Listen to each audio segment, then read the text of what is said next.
Chaque entrepreneur porte en lui une histoire, une vision et une ambition. À travers cette émission, nous partons à la découverte de ces parcours qui témoignent de courage, de créativité et de persévérance.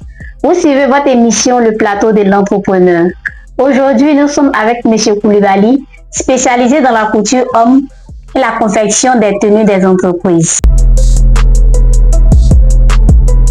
Bonsoir M. Koulibaly. Bonsoir mademoiselle. Présentez-vous s'il vous plaît et parlez-nous de votre secteur d'activité.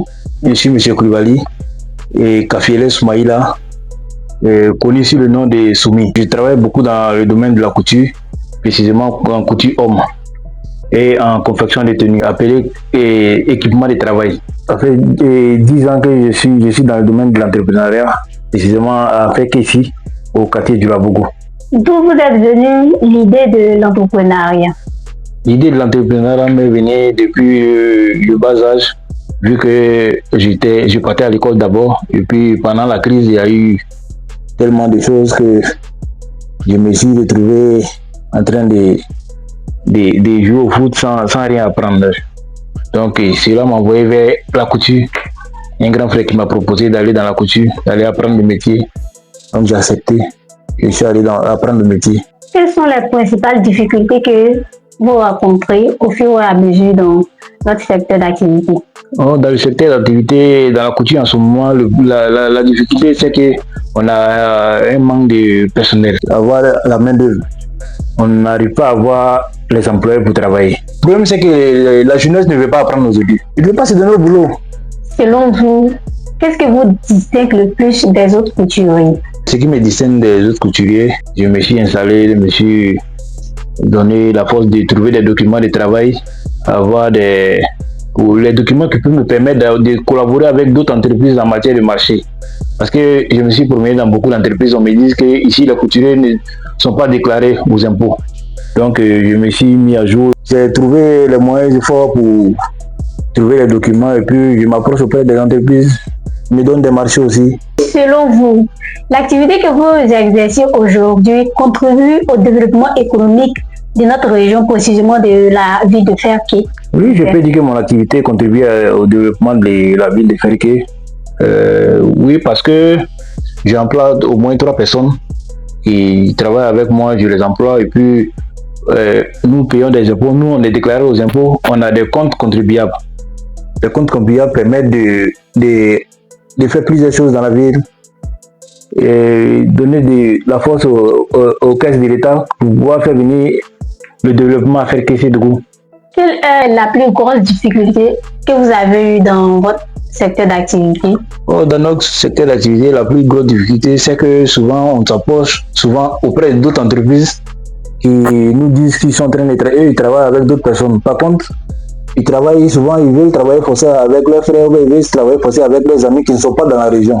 Vu que nous sommes dans la région, quand on a du boulot comme ça nous permet de payer nos impôts, ça peut faire venir le développement dans la cité. Et puis ça fait plus d'emplois aussi dans la région. Donc la plus grosse difficulté c'est ça. C'est nous, on souhaite si on s'approche auprès d'une entreprise, vu que nous sommes dans la région, nous sommes dans la cité du Tologo, nous sommes précisément avec Kisédougou. On veut travailler avec les entreprises de Ferké. On ne veut pas que les entreprises nous envoient du boulot ailleurs pendant que nous sommes là, nous pouvons faire le travail. Et très bien d'ailleurs. Quelle vision avez-vous pour l'avenir de votre entreprise? La vision que j'ai pour l'avenir de mon entreprise, c'est d'agrandir mon entreprise et puis le faire comme un centre qui peut accueillir d'autres élèves qui vont se former, qui vont apprendre en même temps, qui vont avoir des diplômes. Vraiment, quel bon parcours que vous avez eu, M. Koulibaly.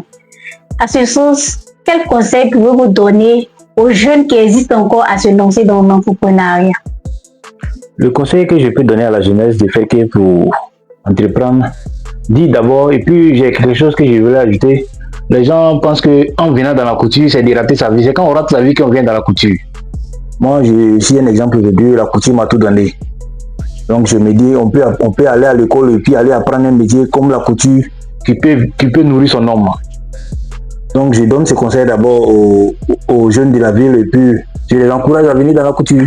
Pouvez-vous résumer votre parcours en une phrase? Mon parcours peut se résumer en une phrase par la détermination, par l'amour du boulot. On a tendance à dire que les couturiers donnent des faux rendez-vous. En griffes, ce sont des marmailleurs d'une manière. Qu'est-ce que vous pouvez répondre face à ça? Non, les rendez-vous, au niveau des rendez-vous, c'est le manque d'organisation. On tire vers la fin de cette émission. Quel est votre message de fin? Mon mot de fin sera de lancer un appel à la population de Fekese-Dougou. Et nous sommes là pour vous. Nous avons des tissus en main ici que nous vendons. Et nous confectionnons aussi des tenues de tout type de cérémonie, tenues classiques, des uniformes de mariage aussi. Donc nous sommes là pour vous. En plus de ça, nous lançons un recrutement aussi pour des jeunes qui veulent apprendre aussi ou qui ont déjà la main dans la couture. Ils peuvent passer au bureau. Nous sommes à Djilabougou, non loin de la grande mosquée Mohamed VI. Vous pouvez nous contacter au 07 58 36 32 14. Merci à notre invité et merci à vous de nous avoir suivis. Nous espérons que le parcours de M. Coulibaly sera vraiment une source de motivation pour vous qui hésitez encore à vous lancer dans l'entrepreneuriat. À très bientôt pour une nouvelle aventure entrepreneuriale sur Tchologo TV.